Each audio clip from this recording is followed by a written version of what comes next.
সাতক্ষীরায় নিরাপদ আম বাজারজাতকরণ বিষয়ক মতবিনিময় সভা অনুষ্ঠিত হয়েছে।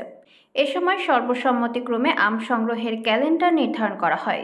নির্ধারিত সময় অনুযায়ী মুম্বাই ও গোলাপখাস আম ৯ মে, গোবিন্দভোগ ১১ মে, হিমসাগর ২২ মে, ন্যাংরা ২৯ মে এবং আম্রপালি আম ১০ জুন সংগ্রহ করা যাবে। জেলা প্রশাসক মোহাম্মদ হুমায়ুন কবিরের সভাপতিত্বে রবিবার দুপুরে জেলা প্রশাসকের সম্মেলন কক্ষে অনুষ্ঠিত মতবিনিময় সভায় উপস্থিত ছিলেন জেলা কৃষি অফিসার সাইফুল ইসলাম, অতিরিক্ত জেলা প্রশাসক সরওয়ার হোসেন, সাতক্ষীরা শহর কাঁচা ও পাকামাল ব্যবসায়ী সমিতি সাধারণ সম্পাদক রজব আলী সহ আরো অনেকে।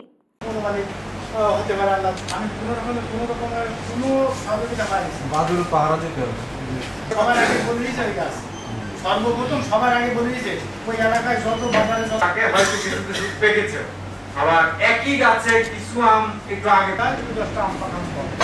স্যার এটা আমার